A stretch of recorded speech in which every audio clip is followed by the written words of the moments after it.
Namaku Salman. Malam ini aku akan ceritakan sebuah kejadian di mana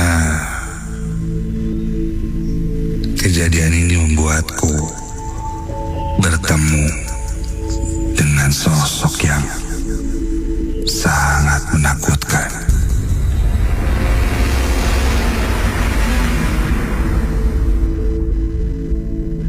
Dan terjadi beberapa bulan yang lalu. Aku tinggal di daerah di Pati Ukur, Bandung. Aku bekerja sebagai seorang keamanan yang tak jauh dari rumahku. Sudah hampir 2 tahun aku menjalani pekerjaanku itu.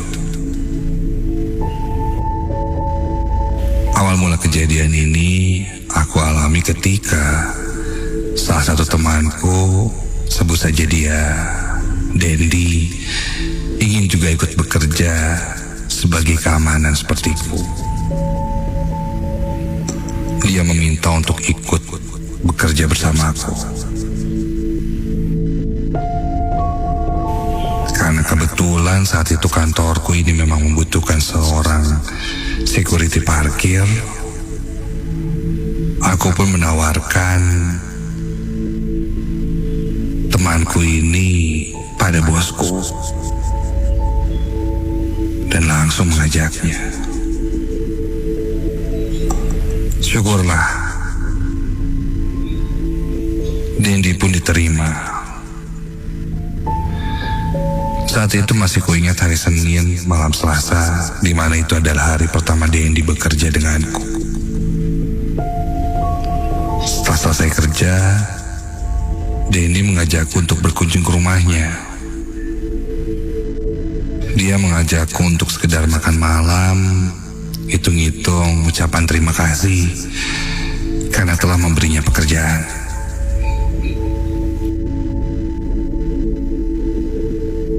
Sekitar jam 10 malam,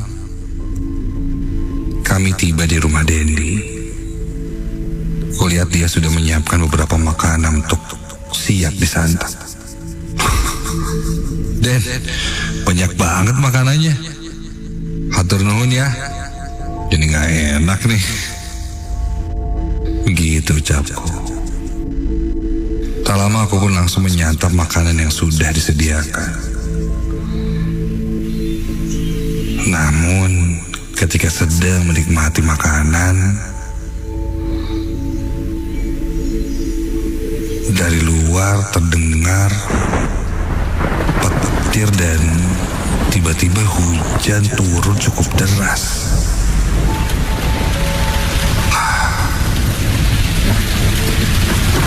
Sampai beberapa menit berlalu, hujan tak kunjung reda. Bahkan ketika itu sudah jam 11:30 malam. Dendi pun menawarkanku untuk menginap saja di rumahnya. Meskipun rumahku dan Dendi sebenarnya tidak terlalu jauh. Tapi karena memang hujan saat itu sangat deras, aku pun mengiyakan tawarannya.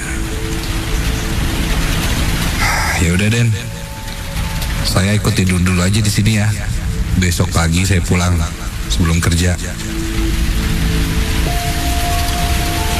Dendi pun langsung mengantarku ke satu kamar yang memang kosong di rumahnya itu. Tidak ada yang menempatinya.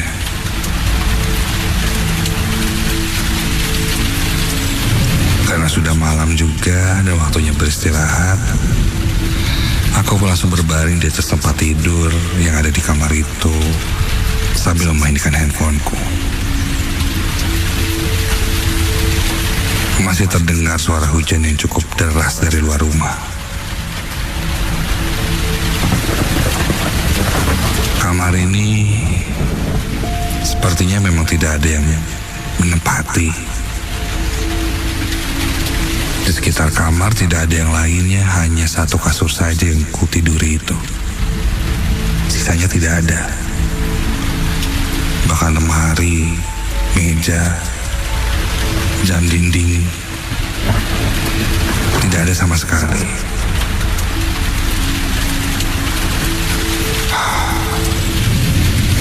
Di dalam kamar ini ada satu jendela.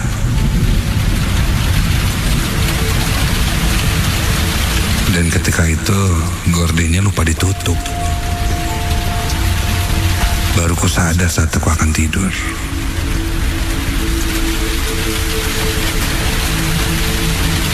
Baru saja aku bangkit dan akan menutup gorden jendela,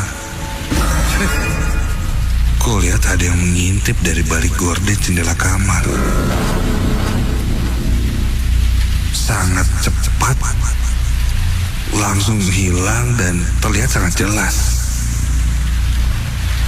Namun aku tidak begitu jelas melihat wajah atau siapa itu karena gelap. Namun jelas ada orang yang mengintip. Seakan-akan sejak tadi mengintip memperhatikanku. Dan ketika aku melihat ke arah jendela, dia langsung bersembunyi menghindar. Refleks aku panggil, Dendi.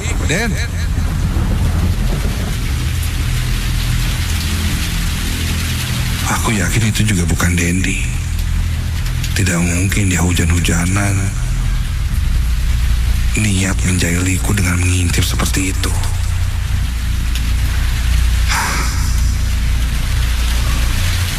Salah lihat ya. Sudah. Aku pun tutup gorden jendela kamar itu dan lanjut berbaring di atas tempat tidur.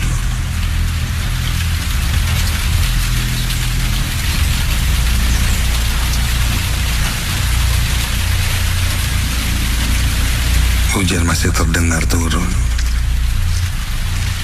Kali ini ku dengar ada suara langkah kaki di rumput yang becek, berjalan mondar-mandir. Iya, terdengar sangat jelas. Langkah kaki basah menginjak rumput yang terus berjalan bolak-balik.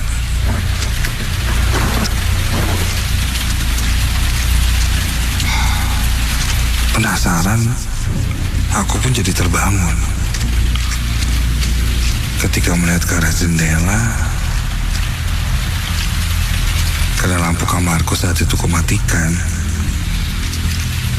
dan gorden jendela itu pun tipis, sehingga bisa terlihat ada yang bolak-balik mondar-mandir di depan jendela dari arah luar.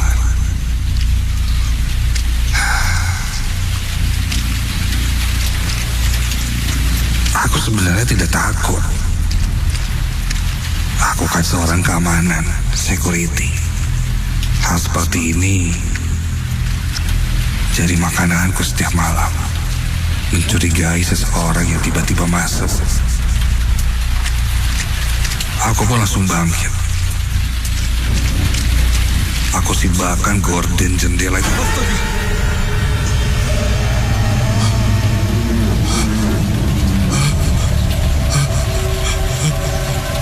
Tiba-tiba saja terlihat dengan jelas menempel satu raut wajah seorang perempuan.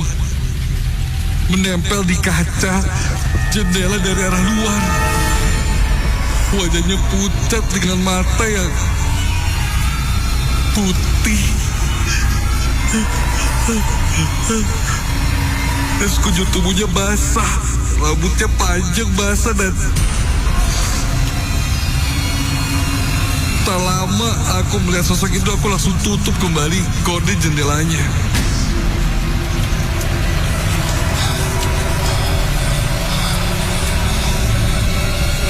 Jantungku berdegup sangat kencang.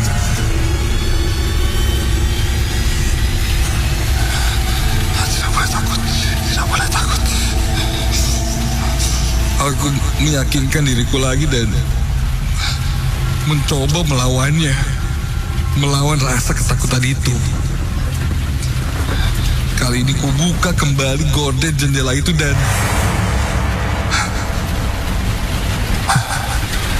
tidak ada apa-apa. Kosong.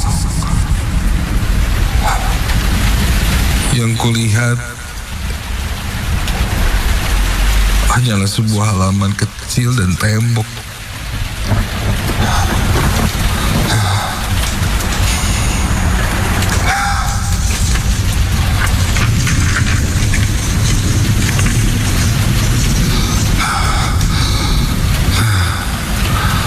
Aku kembali duduk di atas tempat tidur. Coba menarik nafas menenangkan diriku. Sampai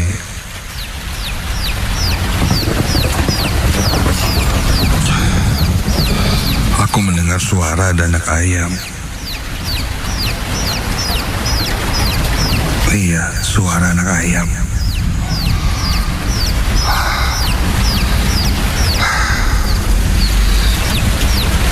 Tengah malam suara anak ayam lagi. Ganggu aja orang mau istirahat. Aku sama sekali tidak berpikiran aneh saat itu ketika mendengar suara anak ayam. Kupikir itu adalah hal yang wajar. Tidak ambil pusing, aku kembali mengambil posisi untuk tidur.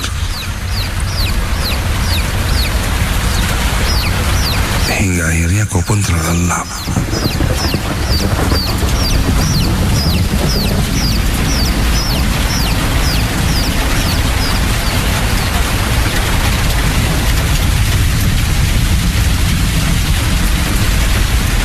Sampai entah sudah berapa lama aku tertidur,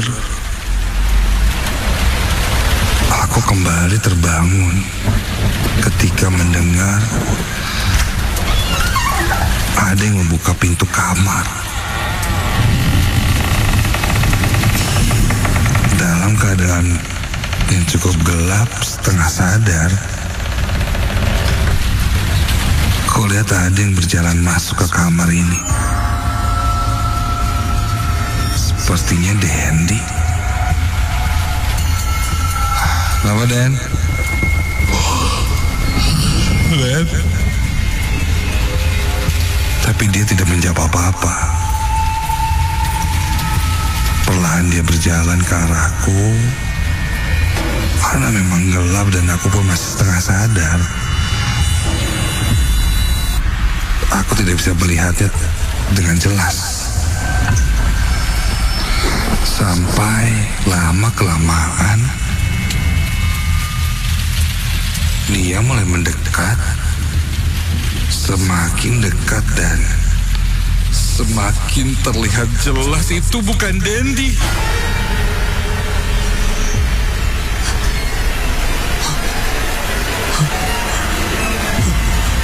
Aku langsung sadar seketika itu.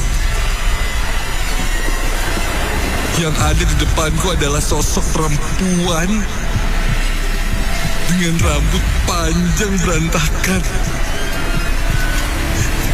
Rambutnya terurai panjang dan basah. Memakai daster bermotif batik yang sangat lusuh.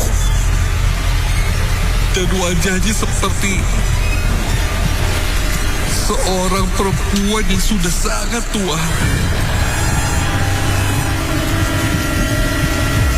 Rambutnya panjang sampai ke lantai dan basah. Dia pun membukukan badannya dan saat itu terlihat jelas olehku sosok perempuan yang seperti nenek-nenek itu membelalakan matanya tepat di depanku.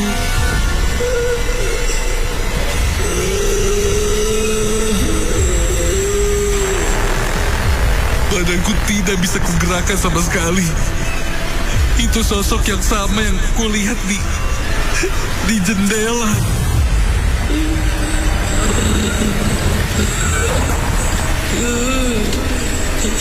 Sosok itu mengeluarkan suara yang sangat menyeramkan saat dia tercekik.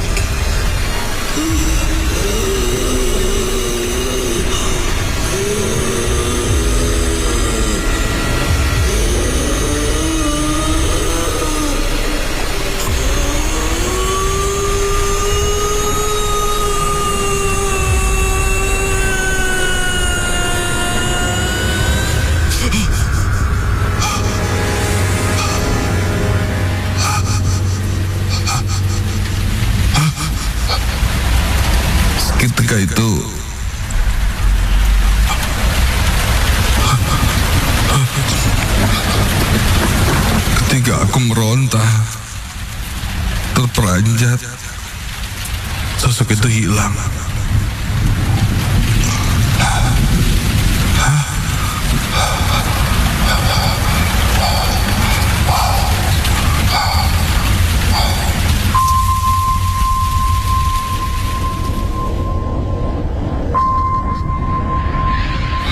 Keesokan paginya, ketika aku bekerja, aku ceritakan apa yang kualami di rumah Dendi. Dendi sebenarnya tidak merasakan hal yang aneh di rumahnya. Tapi memang di kamar itu agak sedikit berbeda. Hampir 3 tahun tidak ada yang mengisinya. Saat itu sempat ingin dijadikan gudang atau disimpan barang-barang yang tidak diperlukan. Namun sepertinya ada sesuatu yang menolak di ruangan itu, sehingga barang pasti berjatuhan berantakan, hingga akhirnya dibiarkan kosong dan hanya diisi oleh satu tempat tidur saja.